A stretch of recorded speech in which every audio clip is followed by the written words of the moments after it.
While thousands spent the day peacefully protesting the right to life, the mainstream media view it this way. Watch. The anti-abortion movement getting a big boost of support from the White House. These anti-abortion activists are feeling an extra sense of momentum and energy. As you well know, pro-abortion rights groups are energized too.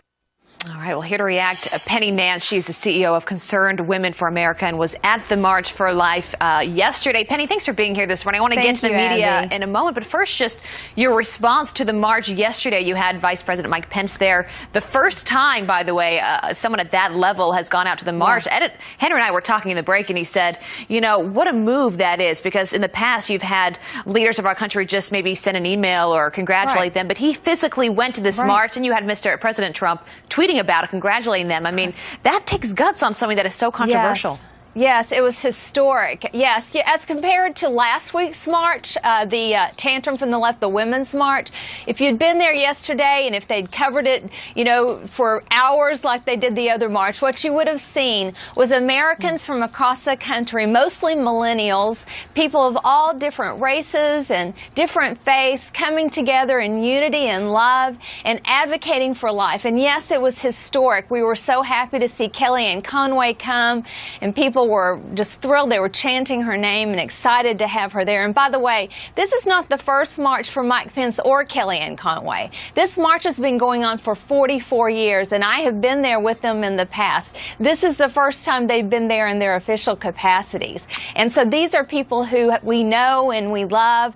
And then, of course, Vice President Pence was historic. Not even Reagan came to the March for Life, but Vice President Pence came in person and talked about the fact that life is winning, and it's winning not just through policy, and by the way, we are going to win in policy, but it wins through adoption and through volunteers and faith-based organizations caring for women and children, and for quiet conversations among people of faith and people who love each other on college campuses, and in mothers and grandmothers and young women. And it was just very life-affirming and kind and loving, and it was a beautiful march as opposed to what you saw last week. But Penny, you wouldn't know that if you actually turned on the news like last weekend. It was covered wall to wall. I mean, if you turned on the news yesterday, you could barely see that this was going on. What do you make of that, just the way that it has been covered through the media compared to last Saturday? Well, two things. Number one, if you had watched the march this week, our march, you would not have seen celebrities spouting filthy words and dirty signs and people dressed up in women's genitalia. You would see happy, smiling faces and families and children. So maybe that's not as exciting. I don't know. Madonna didn't swear on our stage. We had people of faith praying.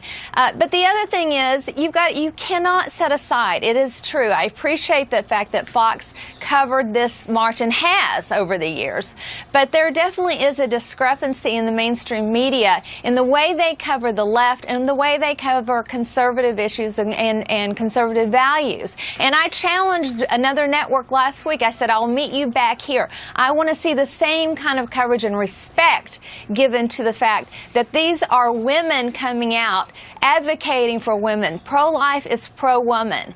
And so, unfortunately, that didn't happen. Well, it's amazing how obvious this bias has become in the media today. Yes. Penny Nance, thanks for being with us this morning. Thank you, Abby. That everything went well yesterday. It was great. All right, coming up, God bless. Former Trump